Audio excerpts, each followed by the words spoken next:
नमस्कार दोस्तों। तो दोस्तों कैसे हैं आप सब। तो दोस्तों जो लोग ग्रेजुएट हैं उनके लिए बहुत ही अच्छा अवसर आया है। तो आप लोग जो वीडियो को लास्ट तक देखें, आपको इसमें सब कुछ बताएंगे कि वैकेंसी क्या है या आपका जो इसके लिए क्वालिफिकेशन क्या है, ये आप जो कब तक अप्लाई कर सकते हैं, आपको जो सब कुछ बताएंगे। तो आप लोग जो वीडियो को अच्छा से लास्ट तक देखें। ओके, तो सबसे पहले कि ये वैकेंसी कहाँ आया है, कौन सा डिपार्टमेंट में है। तो ये आपका जो है सेंट्रल गवर्नमेंट का है। ये जो है मिनिस्ट्री ऑफ होम अफेयर्स के अंतर्गत है। और इस जो डिपार्टमेंट का जो नाम है आपका, ये नेशनल फॉरेंसिक साइंसेस, ये यूनिवर्सिटी में ये आपका वैकेंसी आया है। ओके, और ये जो है पूर्णतः मतलब आपका सेंट्रल गवर्नमेंट के अंतर्गत आता है। ओके, तो ये बहुत ही अच्छा जॉब निकला है। तो जो लोग भी ग्रेजुएट हैं आप लोग इसका अप्लाई कर सकते हैं। ओके, तो आइए आप लोग के लिए कौन कौन सा इसमें पोस्ट है तो आपको मतलब अच्छा से दिखा देते हैं। तो जो जैसे कि ये तो कंट्रोलर ऑफ ये एग्जामिनेशन, ये सब के लिए एक पोस्ट है और इसके लिए मतलब एक्सपीरियंस भी चाहिए। तो इसको हटाइए। आपका ये जो है फाइनेंस ऑफिसर का है, ये जो है डिप्टी रजिस्ट्रार का है, ये आपका जो है असिस्टेंट रजिस्ट्रार का है। ओके, मतलब आइए ये जो लोग ग्रेजुएट हैं आपका वो जो है कहाँ से अप्लाई कर सकते हैं आपको दिखाते हैं। तो जो ये यहाँ से सेक्शन ऑफिसर से, और ये जो है दोस्तों आपका जो लेवल 8 का जॉब है, समझ सकते हैं। आपका 70,000 से ऊपर जो सैलरी मतलब इसमें स्टार्टिंग होगा। और इसके लिए कोई आपका जो एक्सपीरियंस नहीं मांगा जा रहा है ना। तो आप लोग जो भी ग्रेजुएट हैं और आप मतलब जैसे आपको अपने आप में कॉन्फिडेंस है तो आप इसका अप्लाई ज़रूर करें। वैकेंसी कम नहीं है ना। आपका जो है टोटल 19 वैकेंसी है, जो जनरल के लिए 10 है, आपका एससी के लिए 3 है, एसटी के लिए 1 है, और जो है ओबीसी के लिए 4 है, और ईडब्ल्यूएस के लिए 1 है। ओके, तो टोटल आपका इसमें 19 वैकेंसी है। और ये जो है आपका पे लेवल मतलब 8 का है। ओके, तो आप लोग लास्ट तक देखें, आपको फिर जो है क्वालिफिकेशन के बारे में भी बताएंगे, है ना। अब आइए, अब जो मतलब जैसे कॉमर्स से किए हुए हैं, है ना, मतलब जैसे अकाउंट्स से हैं तो उनके लिए भी अच्छा चांस है। आपका ये जो अकाउंट्स ऑफिसर का आया है, ये जो है टोटल 3 वैकेंसी इसमें है। और ये तीनों का तीनों आपका जो है जनरल के लिए है। तो जो भी ओबीसी एससी एसटी हैं वो आप जो जनरल में अप्लाई कर सकते हैं, कोई दिक्कत नहीं है ना। और ये भी आपका जो है लेवल 8 का है, तो बहुत ही अच्छा है। तो जो मतलब जैसे इंजीनियर के लिए करना चाहते हैं, डिप्टी इंजीनियर सिविल, तो उनके लिए भी मतलब 1 है। जो असिस्टेंट इंजीनियर सिविल के लिए करना चाहते हैं उनके लिए भी आपका 2 वैकेंसी है, दोनों जो जनरल के लिए है।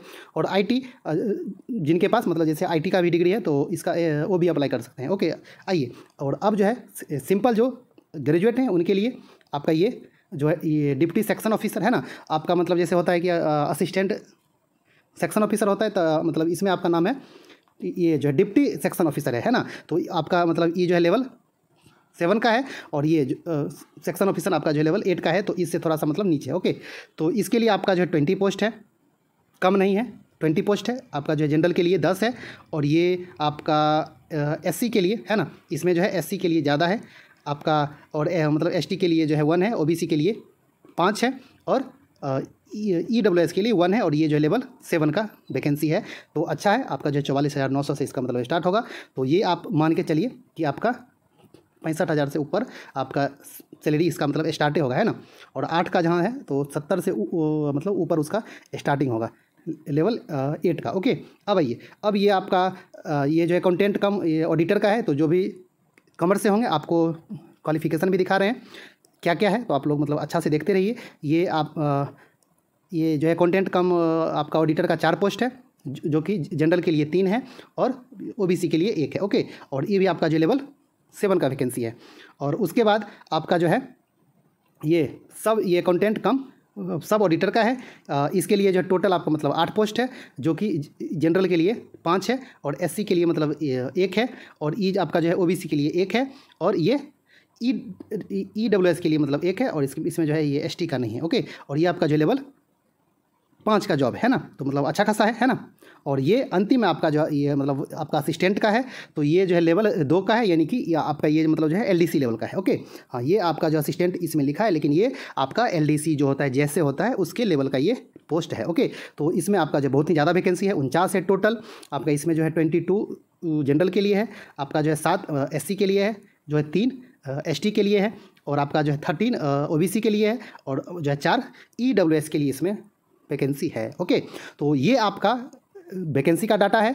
और अब मतलब जो है इसके लिए एजुकेशन क्वालिफिकेशन क्या चाहिए, आइए वो आपको जो मतलब अच्छा से दिखाते हैं। और इसका जो है अप्लाई स्टार्ट हो चुका है। ओके, हाँ, और ये इसका जो लास्ट जो डेट है वो 21 मई है, तो ज़्यादा दिन नहीं है। इसका अप्लाई स्टार्ट मतलब जो है हो चुका है कल से ही। तो जो लोग इसका अप्लाई करना चाहते हैं अप्लाई इसका जो है ज़रूर करें। ओके, तो आपको मतलब ये एक बार जो है क्वालिफिकेशन जो है दिखा देते हैं कि इसके लिए अप्लाई करने के लिए ये जो एजुकेशन क्वालिफिकेशन क्या है, एक्सपीरियंस भी किस में मांग रहा है। तो आइए आपको जो है जल्दी से दिखा देते हैं। ओके दोस्तों, आइए अब आपको जो दिखा देते हैं इसका मतलब जो है ये एज लिमिट क्या है और इसका जो एजुकेशन क्वालिफिकेशन क्या होगा और इसमें जो है एक्सपीरियंस क्या मांगा जा रहा है आपको। आइए जो जल्दी से दिखा देते हैं। तो जो लोग ग्रेजुएट हैं उनके लिए इसमें कौन कौन सा पोस्ट है आपको वो आइए पहले मतलब अच्छा से दिखा देते हैं। ये आपका यहाँ से, और आप यदि इसका जो है PDF चाहते हैं तो आपको ये जो है ऑफिशियल वेबसाइट का लिंक जो है डिस्क्रिप्शन बॉक्स में दे देंगे, आप लोग वहाँ से जाके डाउनलोड कर सकते हैं। ओके, और यदि आप लोग चाहते हैं देखना तो टेलीग्राम चैनल पे भी आइए, आप सर्च करिएगा ये टारगेट_ ये ऑफिसर करके, तो आपको आ जाएगा, वहाँ पे आपको इसका जो PDF दे देंगे। ओके, तो जो लोग ग्रेजुएट हैं तो ये जो मतलब उनके लिए जो पहला पोस्ट है आपका सेक्शन ऑफिसर का है। और ये पॉइंट नंबर जो है दोस्तों याद रखिएगा। ओके, आपको पॉइंट नंबर से समझाएंगे कि जो किस में ये इंटरव्यू होगा किस में नहीं होगा। ओके, तो इसके लिए जो आपका मतलब इसमें है कि एज लिमिट है कि आपका जो है कम से कम एज 21 साल होना चाहिए और 40 साल से ज़्यादा नहीं होना चाहिए। तो मतलब जैसे जिनका एज मतलब ज़्यादा हो चुका है तो उनके लिए तो बहुत ही अच्छा चांस आया है। ओके, और ये आपका जो है जनरल के लिए है एज, और जो भी SC ST OBC होंगे तो जो मतलब उनके लिए 3 साल और 5 साल का जो भी छूट मिलता है वो तो मिलेगा ही। ओके, और इसमें आपका ये क्वालिफिकेशन क्या है तो आपके पास ओनली जो है बैचलर का डिग्री होना चाहिए और इसके अलावा कुछ भी इसमें जो है एक्सपीरियंस नहीं मांगा जा रहा है।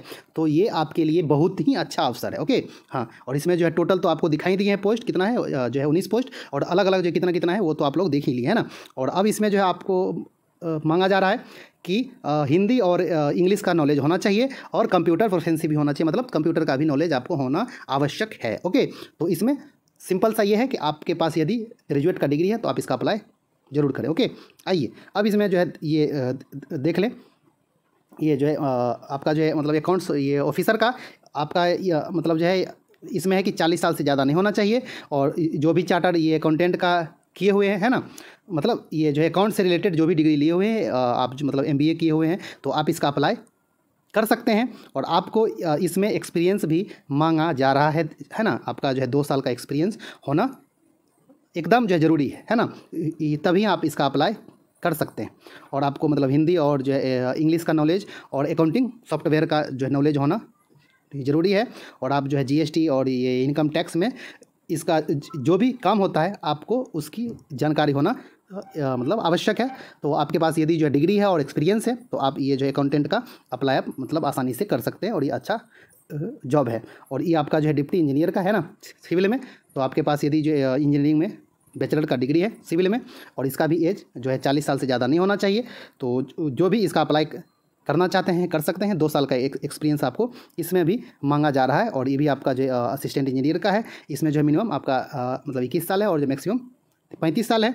तो जिनके पास भी डिग्री और ये एक्सपीरियंस है वो इसका अप्लाई कर सकते हैं। तो इसमें आपका जो है डिप्टी ये आपका जो ये असिस्टेंट इंजीनियर में आपका एक्सपीरियंस नहीं मांगा जा रहा है, तो ये एक अच्छी बात है। ओके, आइए आपको अब ये जो है मतलब IT वाला है, तो जो भी कंप्यूटर ये एप्लीकेशन में डिग्री किए हुए हैं है ना, जो भी इलेक्ट्रॉनिक्स कम्युनिकेशन में BTech उटेक जो भी किए हुए हैं तो वो इसका अप्लाई कर सकते हैं। लेकिन आपको इसमें जो है 10 साल का एक्सपीरियंस मांग रहा है ना, तो जिनके पास भी 10 साल का एक्सपीरियंस होगा वही इसका अप्लाई कर सकेंगे। ओके, आइए अब ये जो है डिप्टी आप ये यहाँ से ये जो मतलब जो 11 नंबर से स्टार्ट हो रहा है, सीरियल नंबर 11 से। ओके, तो आप लोग अच्छा से ध्यान में रखिएगा, सीरियल नंबर आपको इसमें हम बताएंगे अच्छी अभी जो है बात आपको इसी से पता चलेगा सीरियल नंबर से।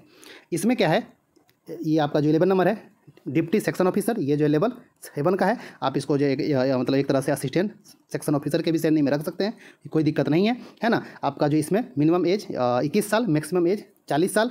आपका जो बहुत ही अच्छा अवसर है, जिनका भी एज जो 30 साल से ज़्यादा हो जो मतलब जिससे कि रहता है तो वो अधिकतर में अप्लाई नहीं कर पाते हैं, लेकिन इसमें आपका 40 साल का एज है और वैकेंसी भी अच्छा खासा है 20 है ना। और इसमें आपके पास ओनली ये डिग्री होना चाहिए, बैचलर का डिग्री है ना। आप यदि जो है ग्रेजुएट हैं तो आप इसका अप्लाई कर सकते हैं। और जो है इसमें भी कोई ये एक्सपीरियंस का आवश्यकता नहीं है, आपको हिंदी और इंग्लिश मतलब आना चाहिए और कंप्यूटर का जो है नॉलेज होना आवश्यक है। ओके, आइए अब आपका जो है ये आपका जो 11 नंबर था है ना, सीरियल नंबर 11, ये आपका है 12 है, ये आपका जो है अकाउंटेंट का ये मतलब ऑडिटर का है। आपका इसमें भी जो 21 साल, कम से कम 21 साल और आपका जो ज़्यादा 40 साल का होना चाहिए। और ये आप जो है 2nd क्लास डिग्री कॉमर्स में आप यदि जो है किए हुए हैं तो आप इसका अप्लाई कर सकते हैं, कोई दिक्कत नहीं है ना।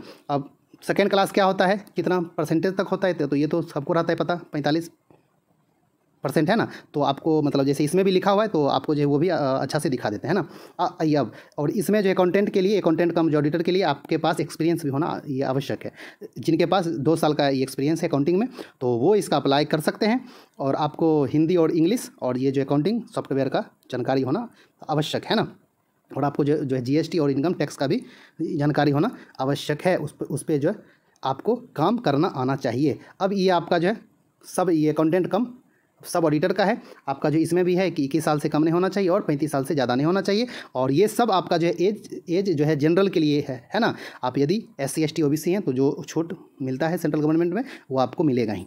और ये इसमें जो है मिनिमम क्वालिफिकेशन जो है, आप यदि कॉमर्स का डिग्री है आपके पास ये जो अकाउंटेंसी में, तो आप इसका अप्लाई आसानी से कर सकते हैं। लेकिन आपको इसमें 2 साल का एक्सपीरियंस होना आवश्यक है। ओके, आइए जो मतलब ये अकाउंटिंग के फील्ड में 2 साल का एक्सपीरियंस होना मतलब आवश्यक है। ओके, और मतलब हिंदी और इंग्लिश का जानकारी होना तो ज़रूरी ही है, और GST और इनकम टैक्स। आइए अब आप यदि इसका जो असिस्टेंट का बहुत ही ज़्यादा है 49 है, और आप यदि मतलब ये असिस्टेंट का अप्लाई करना चाहते हैं तो असिस्टेंट के लिए भी है आपका जो मिनिमम 21 साल और 35 साल से ज़्यादा नहीं होना चाहिए। और ये भी आपका जो है बैचलर डिग्री पे है। आप यदि जो है ग्रेजुएट हैं तो आप इसका अप्लाई आसानी से कर सकते हैं, कोई दिक्कत नहीं है। और आपको इसमें भी हिंदी और जो है इंग्लिश का जानकारी और कंप्यूटर प्रोफिशिएंसी होना चाहिए। ओके, और आपका इसमें भी अच्छा खासा 49 वैकेंसी है, और मतलब अलग अलग कितना है कैटेगरी वाइज आपको वो तो दिखाई दी हैं। आइए, और अब आपको जो है दिखा देते हैं कि फीस कितना है, और आप इसका मतलब जैसे कि इंटरव्यू किस में होगा और जो है रिटन टेस्ट किस में होगा। तो आप ये जो है 11 से 14 तक का आपका जो है रिटर्न होगा। तो आइए ये सब चीज़ें कहाँ हैं, तो आप सीरियल जो है नंबर थोड़ा अच्छा से ध्यान में रखिएगा, नहीं तो आपको फिर से देखना पड़ेगा रिपीट करके, है ना। आइए अब थोड़ा सा आप जो है जल्दी से देख लें कि इसमें फ़ीस कितना है। तो इसमें जो है फ़ीस आपका जो है 500 का है। और जो भी और इसमें मतलब जैसे अलग अलग आप यदि 2 फॉर्म अप्लाई करना चाहते हैं तो दोनों के लिए अलग अलग आपका एप्लीकेशन फ़ीस लगेगा। जो 3 फॉर्म चाहते हैं, 4 फॉर्म, मतलब आप जितना चाह रहे हैं आप जो है उतना अप्लाई कर सकते हैं, कोई दिक्कत नहीं। ओके, आइए अब इसमें जो है जो भी कैंडिडेट SC ST के हैं, है ना, और जो भी दिव्यांग कैटेगरी के हैं और जो महिला हैं वो उनको फीस नहीं लिया जाएगा, है ना। मतलब SC ST और महिला के लिए और जो है दिव्यांग के लिए कोई फीस नहीं है। तो ये मतलब आपका अच्छी बात है। आपका जो है ये फीस जो है सिर्फ जनरल के लिए है, और आपका जो OBC और EWS के लिए है फीस, और SC ST और महिला के लिए आपका जो है फीस नहीं है। तो आप लोग जो भी मतलब SC ST और महिला हैं और जो भी दिव्यांग लोग हैं वो आप इसका अप्लाई मतलब आसानी से कर सकते हैं, आपको कोई फीस नहीं लगेगा। और जो मतलब ये एक्स सर्विस मैन है उनको नहीं लगेगा फीस। वो यदि जो है 11 से 14 सीरियल नंबर के लिए अप्लाई करते हैं तो आपको कोई फीस नहीं लगेगा, है ना। आइए अब जो मतलब एज में छूट जो है, जो भी गवर्नमेंट ऑफ इंडिया का रूल है, जो भी 3 साल का, 5 साल का, 10 साल का छूट, वो आपको मिलेगा ही मिलेगा, है ना। आइए अब इसमें आपको थोड़ा सा दिखा दे रहे हैं कि जैसे फर्स्ट क्लास का था मतलब, है ना, डिग्री, तो फर्स्ट क्लास के लिए 60% था, और सेकेंड के लिए आपको 48% इसमें जो है दिया है ना। यानी कि आपके पास 48% होना चाहिए। तो मतलब जिसमें क्वालिफिकेशन है कि सेकेंड क्लास होना चाहिए, तो आपके पास कम से कम 48% होना आवश्यक है। ओके, आइए अब इसमें जो है एग्ज़ाम किस में होगा और किस में आपका जैसे इंटरव्यू होगा, तो आइए आपको यहाँ पे दिखा देते हैं। तो जो पोस्ट नंबर 1 से सीरियल नंबर 1 से लेकर 10 तक अप्लाई करना चाह रहे हैं तो उनके लिए आपका जो है सिर्फ इंटरव्यू है, कोई रिटन एग्ज़ाम नहीं होगा। यानी कि जो सेक्शन ऑफिसर के लिए भी अप्लाई करना चाह रहे हैं, जो लेवल मतलब 8 के लिए, तो उनके लिए कोई आपका ये एग्ज़ाम नहीं होगा, सिर्फ इंटरव्यू होगा, है ना। तो आपको जो इंटरव्यू जो थोड़ा सा इंटरव्यू दिए हुए हैं और आपको थोड़ा सा जो एक्सपीरियंस है ना, तो इसमें कुछ मतलब जैसे एक्सपीरियंस नहीं है, आपको इसमें कुछ जो एक्सपीरियंस नहीं मांगा जा रहा है, तो आप लोग यदि सेक्शन ऑफिसर का अप्लाई करना चाहते हैं तो अप्लाई करें, और आपको ओनली जो है इंटरव्यू होगा। ओके, हाँ, तो इसमें कोई जो है रिटन का ये जो है लफड़ा नहीं है, इसमें सिर्फ आपको जो इंटरव्यू होगा। और आपका जैसे यहाँ पे देखिए ये आपका सीरियल नंबर ये जो है 11 से 14 तक, जो डिप्टी आपका जो सेक्शन ऑफिसर का था और जो असिस्टेंट का था, है ना। तो जो उसके लिए चाहते हैं अप्लाई करना, तो जो है मतलब उसके लिए ओनली जो है रिटन एग्जामिनेशन होगा। ओके, तो जो लोग मतलब जैसे इंटरव्यू से डरते हैं, इंटरव्यू नहीं देना चाह रहे हैं, तो आप लोग जो है ये डिप्टी सेक्शन ऑफिसर के लिए और जो असिस्टेंट के लिए अप्लाई एकदम आप जो आसानी से कर सकते हैं, कोई दिक्कत नहीं है। ओके, तो जो है दोस्तों आपका ये इसमें जो है मेन जानकारी थी, और आपको इसमें जो है लगभग सब कुछ बता ही दिए हैं। और अब इसका जो है एक मेन चीज़ है, सिलेबस क्या है इसका, है ना। आपका ये जो है अप्लाई भी कब तक हो सकता है वो भी आपको बता ही दिए हैं। और अब मतलब अब है इसका ये जो है एग्ज़ाम का सिलेबस क्या है, तो वो अभी नहीं दिया है, लेकिन सिलेबस जैसे देगा आपको वो जो है इन्फॉर्म कर देंगे हम। तो जो लोग ये ग्रेजुएट हैं तो उनके लिए बहुत ही अच्छा चांस आया है।